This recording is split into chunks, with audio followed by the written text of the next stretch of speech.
Hello students, today I will discuss the new chapter electrolysis. So you can see this is a picture of an electrolytic cell. Before that I would like to introduce some terms which are related with this electrolytic cell. First is electrolytes. What are electrolytes? The electrolytes are the substances which allow the current, the electricity to pass through it. And after the passing of electricity, the electrolytes will dissociate to form ions, and these ions can carry the electric charge.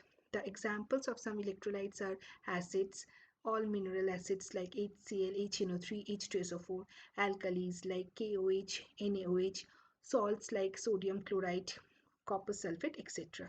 And what are the non-electrolytes? Non-electrolytes are the substances which do not allow the electricity to pass through it, and they don't undergo the dissociation process to form the ions. So they are non-electrolytes. Examples: all organic compounds and pure distilled water. Now, what is electrolysis? Decomposition of a chemical compound, that should be electrolyte, in the aqueous or fused state by the passage of electric current, resulting in discharge of ions as neutral atoms.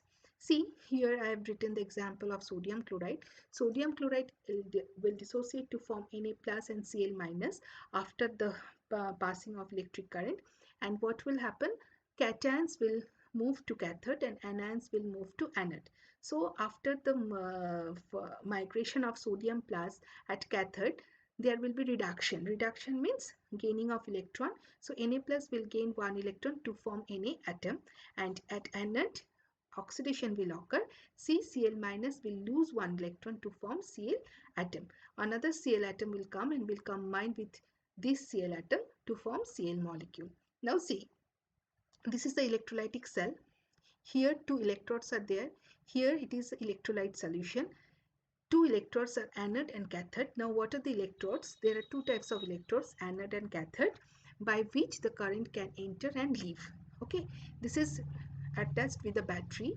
Anode is attached to the positive end of the battery and cathode is attached to the negative end of the battery. So when we pass electric current or electricity through this solution, through this electrolytic solution, what will happen? This electrolyte will decompose to form ions, cations and anions, and these ions will carry the electric charge and will glow this bulb.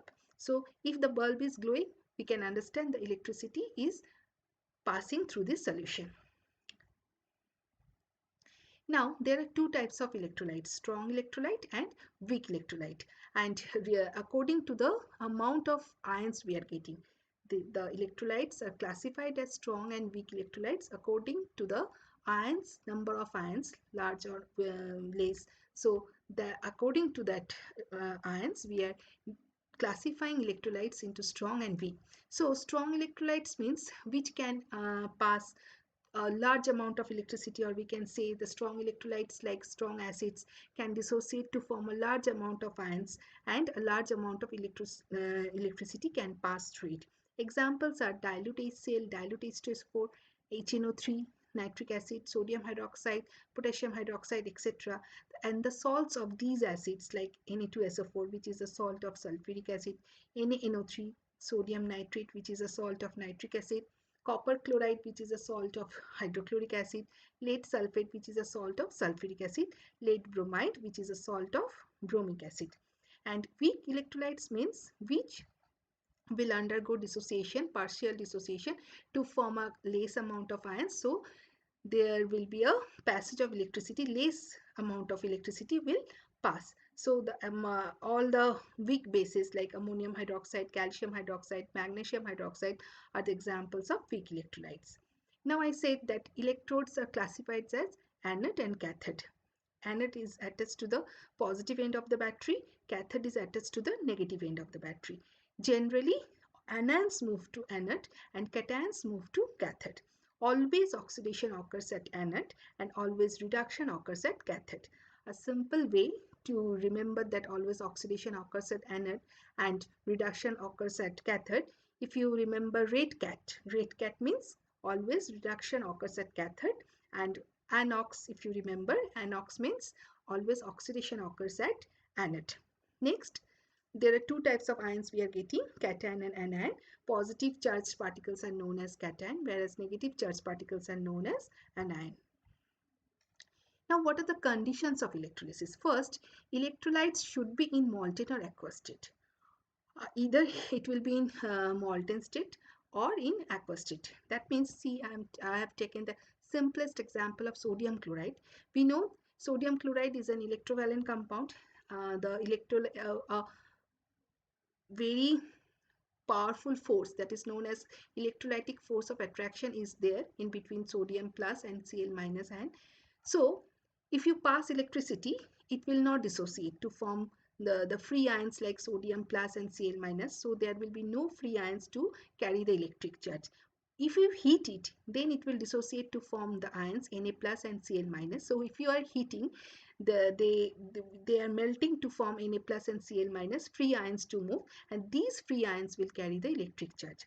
Next one, if you in aqueous state, if you mix water in NaCl or if you dissolve NaCl in water, it will start to carry the electric charge. How? See, H water, this is structure of water, water oxide negative ion and hydrogen plus, that is proton positive ion.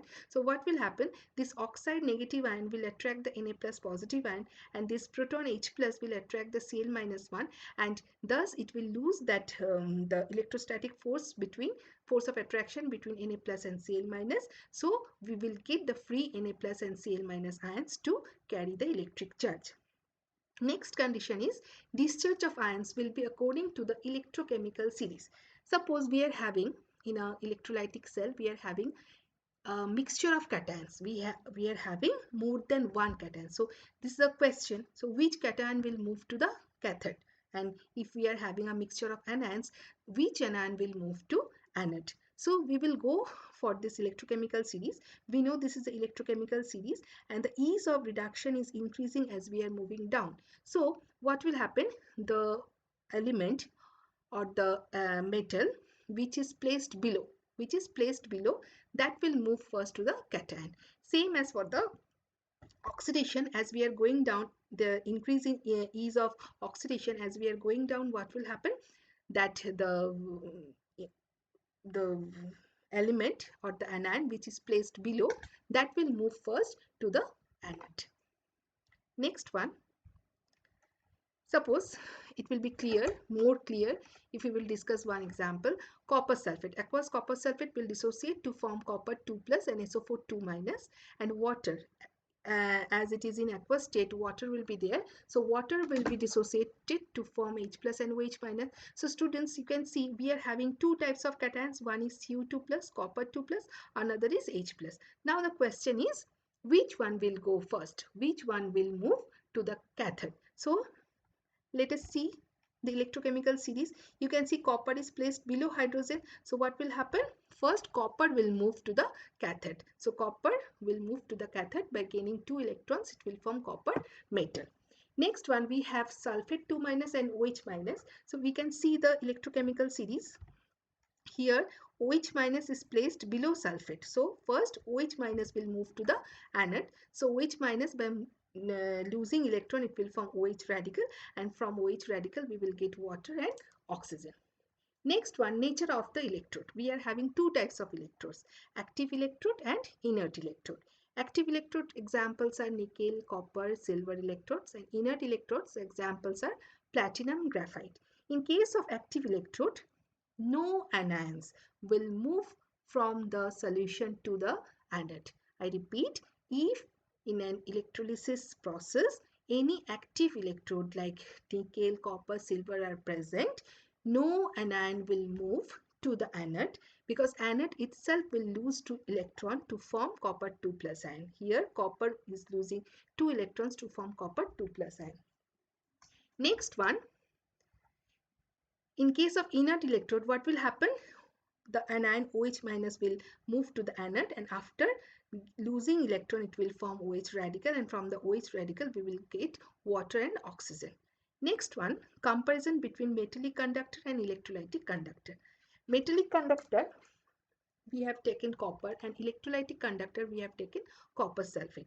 So in case of metallic conductor, there is a flow of electron, but in case of copper sulfate, there is a flow of ions.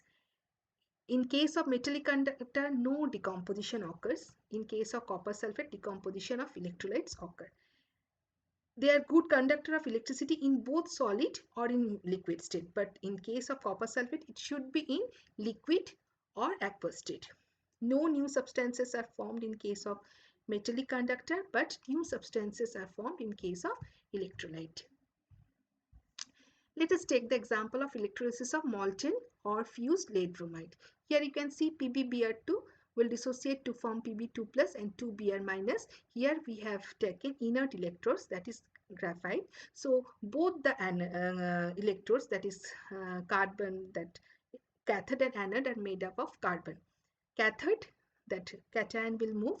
Cation will gain electrons to form Pb metal, silvery gray, and anode, Br minus, will move, will lose one electron to form Br, and two Br atom will combine together to form a Br2 molecule. So here you can say this is the reduction process, this is the oxidation process. Now if we are set to write the observation, we will say at cathode silvery gray precipitate will be formed, at anode reddish brown vapor will be formed due to the formation of bromine. Next one, electrolysis of acidified water. Anode and cathode are made up of platinum, that is inert electrode. Acidified water, why we are using acidified water? Because pure distilled water is non-electrolyte. It will not dissociate to form ions. So we are mixing H2SO4. H2SO4 sulfuric acid will dissociate to form 2H plus and SO4 2 minus. This H plus will help to dissociate H2O to form H plus and OH minus. So cathode, we have the only one type of cation, that is proton. H plus will go to cathode. By gaining electron, it will form hydrogen atom, and hydrogen atoms will combine together to form hydrogen molecule. In case of anode, OH minus will go. By losing electron, it will form OH, and from OH radical we will get water and O2. Now there are some give reason for the following regarding this electrolysis of pure acidified distilled water. First is pure water is almost a non-electrolyte. Why? Because I said that pure water does not dissociate to form the ions like H plus and OH minus. So there will be no passage of electricity. So we are mixing H2SO4. It will help to dissociate water to form ions, and which will carry the electric current. Next, dilute sulfuric acid is preferred to dilute nitric acid. Why? Because dilute nitric acid is a volatile acid. It will decompose to form nitrate ion, and this nitrate ion will interfere during the electrolysis. Next one, the current is passed for a prolonged period of time, because that before collection of the gases for the purpose of accurate composition, this ensures saturation of the gases in the electrolyte, since solubility of oxygen differs from that of hydrogen. Next one, it is considered as a self-catalyzed reaction. Why? Because here H plus ion is produced, it is behaving as a catalyst. So itself, it is, we are not mixing any foreign catalyst. That's why it is known as self-catalyzed reaction. So that's all for today. Next day I will discuss the next part of the chapter.